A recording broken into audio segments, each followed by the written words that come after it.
같이 술을 마시는데 어떤 사람은 친구들 만나서 그냥 사회적인 음주자가 되고 누구는 또 알코올 중독자가 되잖아요. 똑같이 도박한다고 다 도박 중독자가 되는 게 아니죠.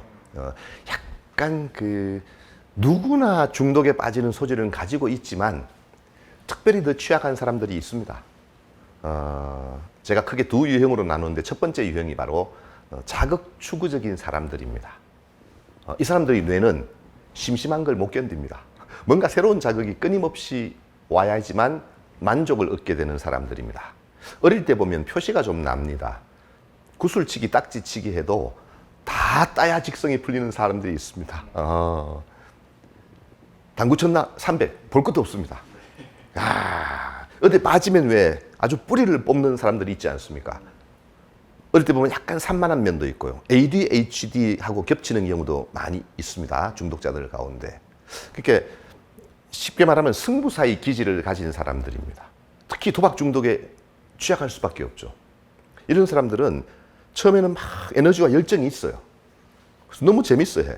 근데 조금만 시간이 지나면 이게 더 이상 뇌에 자극이 안 되거든요. 또 새로운 자극을 찾아 나서야 되는 겁니다. 좋은 쪽으로 말하자면 이 건강한 에너지가 긍정적으로 발휘되면 어떻겠어요? 좋은 중독자가 되는 거죠. 일도 잘하고 뭘 해도 잘하고. 근데 이 방향성을 잘못 틀어서 이게 술에 빠진다든가 도박에 빠진다든가 이렇게 되면 이제 골치 아파지는 거죠. 이 에너지의 방향성의 문제인 사람, 우리가 자극 추구적인 사람들이라 합니다. 둘째는 좀 반대처럼 보이는데 약간 적응장애, 현실에 적응이 잘 안 되고 현실 도피적인 사람들. 불안하고 우울하고 재미가 없고 뭘 해도 흥미가 생기지 않아. 근데 술만 마시면 기분이 좋아진단 말이에요. 도박할 때는 만사를 잊을 수 있단 말이에요. 이런 적응장애, 현실 도피형들도 일부 있습니다. 특히 여성들 같은 경우들. 또 불안과 긴장이 높은데 그 세상만 들어가면 만사를 잊을 수 있는 이런 사람들이 쉽게 빠지죠. 그러니까 불안이 높은 사람들도 한편으로는 중독에 취약하다고 볼 수가 있죠. 그러니까 이분들은 중독 자체의 문제라기보다는 그 속에 숨어있는 이 정서적인 문제를 다루어 주지 않는다면 술을 끊고 도박을 끊는다고 문제가 해결이 안 된다는 뜻입니다. 일반적으로 중독성 질환이 다양한 유형을 갖고 있기 때문에 다릅니다만은 대체적으로 다른 질환들이 동반되는 경우는 참 많습니다. 생각해 보십시오. 우울, 불안, 불면은 당연히 따라오는 것일 테고 이게 우선이 되어서 중독에 빠지는 경우도 있고 중독에 빠지니까 2차적인 문제로 우울, 불안, 불면이 올 수도 있고 교차 중독이라는 걸 들어보셨을 거예요. 알코올 중독에 빠진 사람이 여기서 벗어나니까 도박 중독에 빠지고 도박 중독에 빠진 사람이 여기서 벗어나니까 다른 중독에 빠지더라. 그러니까 종류만 다를 뿐이지 뇌가 자극을 만족하도록 하는 물질에 빠진다는 뜻이에요. 그러니까 여기 중독성 물질에 빠진 사람은 다른 중독에 빠질 가능성도 비교적 높아진다고 볼 수 있고요. 아주 많지는 않지만 강박증하고 같이 겹치는 경우도 있습니다. 강박증이라는 똑같은 생각, 행동이 반복되는 것인데 중독이란 게 같은 행위를 반복하는 것이니까 이게 강박증과 일맥상통하는 면이 있다.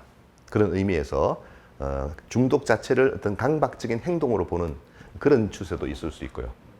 또 집중력이 아주 떨어지는 친구들, ADHD, 과잉행동장애와 집중력이 같이 있는 친구들이 중독에 잘 빠지는 경향이 있습니다. 아이들 게임하는 경우 잘 보십시오. 한 20%가 ADHD 증상을 가지고 있다 그럽니다. 그러면 집중이 안 되는 친구가 어떻게 게임을 할 수 있겠어요?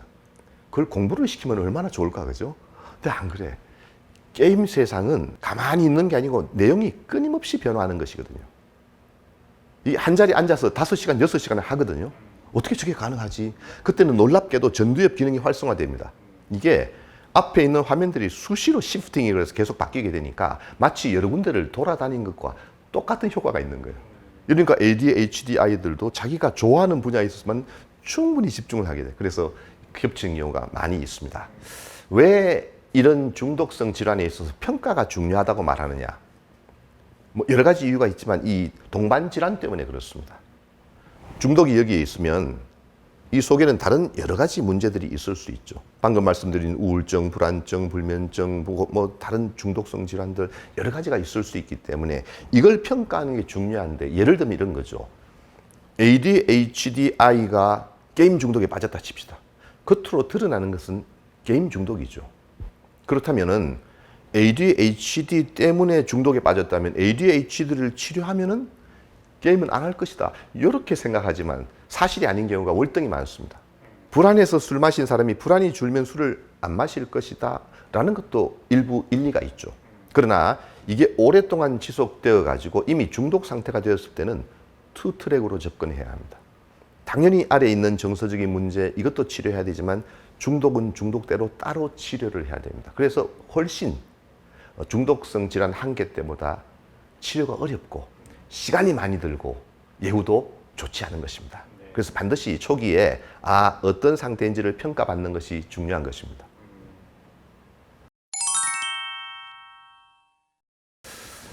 과연 이것도 중독인가에 대한 의문이 많죠. 우리가 중독이라고 하면 뭐가 떠올라요? 술, 마약, 어떤 물질이 떠오르죠. 이 물질이 몸에 흡수되어서 뇌로 가서 어떤 작용을 해서 중독이 된다. 이건 이해가 가능한데 놀랍게도 어떤 행동들도 반복적으로 하게 됨으로써 중독 성향이 있다는 게 이미 밝혀져 있습니다. 그걸 우리는 행위 중독이다 이렇게 이야기합니다. 물질 중독과 마찬가지로 뇌에 있는 어떤 충동을 조절하는 회로의 기능이 떨어져 있다는 뜻입니다. 이건 물질 중독과 별로 차이가 없습니다. 술 마시면 일시적으로 기분이 좋아지듯이 도박을 하고 게임을 할 때 일시적인 만족감을 주는 거예요. 그러나 이게 떨어지면 결과적으로 재미가 없잖아요. 다시 또 도박을 해야 됩니다. 술을 마시면 왜 기분이 좋아질까요? 그냥 기분이 좋아진다. 아니고 술이라는 물질이 뇌에 들어가서 측핵이라는 곳에서 도파민을 분비하기 때문이에요. 이게 일시적으로 기분을 좋게 만들고 이게 하이가 오면 정말 뿅 하고 기분이 이제 올라가게 되는 것인데 행위 중독일 때도 똑같은 일이 벌어진다는 뜻이에요. 자, 문제는 술을 마셔서 도파민이 100이 올라갔다 칩시다. 예를 들면. 술을 안 마시면 도파민이 떨어지겠죠. 어떻게 해야 돼요? 뇌는 도파민을 갈구하게 되죠. 또 해라고 막 요구를 하게 되죠. 아무리 내가 저항을 하지만 저항이 성공을 못해. 또 술을 마시듯이 도박이나 게임도 마찬가지. 이 행위도 어떤 행동을 했을 때 도파민이 올라가고 그걸 하지 않으면 떨어지게 되고 이거를 만회하기 위해서 더 강한 자극을 줘야 되고 똑같이 뇌에서 이런 일이 벌어지기 때문에 물질 중독과 행위 중독이 같은 뇌의 메커니즘을 갖고 있다. 이렇게 보시면 되겠습니다. 주식 관심이 많죠. 정말 이거 주식이 도박인가? 주식은 도박 아닙니다, 여러분. 주식은 투자죠. 문제는 일부이긴 하지만 이 주식을 도박화하는 기가 막힌 능력을 가진 사람들이 있습니다. 야, 이거 참 큰일입니다. 보통 개인이 초단타 매매, 선물 옵션에 함부로 들어가고 파생 상품에 올인해 완전히 묻지마 투자하고 있어. 이거는 주식을 투자가 아니라 투기로 도박으로 이용하고 있다는 뜻입니다. 코인은 더 문제죠. 주식은 상한가, 하한가라도 있고 통제력이 있습니다. 그리고 24시간 할 수 있는 건 아니거든요. 코인은 이거는 24시간 열려 있습니다. 시도 때도 없이 할 수 있습니다. 예측성이 확 떨어집니다. 자, 밤에 내가 1,000만 원을 들어갔어, 코인에. 아침에 무슨 일이 벌어질지 아무도 모릅니다. 잠을 잘 수 있겠어요? 못 잡니다. 이런 문제가 이제 심각하게 생긴 거예요. 특히 주식이나 코인이나 이런 데 올인하게 되면 소위 말하는 본전 생각이 나죠. 그걸 이제 매몰 비용이라 그럽니다. 예를 들면 이런 거죠. 친구가 100만 원 빌려달래. 빌려줬어요. 갚기로 했는데 안 갚아. 달라 그러면 200만 원만 더 빌려주면 다음 달에 500만 원을 이자 붙여서 갚겠다 그래. 그럼 빌려줘야 돼, 말아야 돼? 안 빌려주자니 100만 원도 날아갈 것 같고 빌려주자니 300이 날아갈 수도 있잖아요. 주식이나 도박이나 똑같습니다. 내가 1,000만 원을 잃었어. 나오는 순간 이게 완전히 손실로 굳어버리는 겁니다.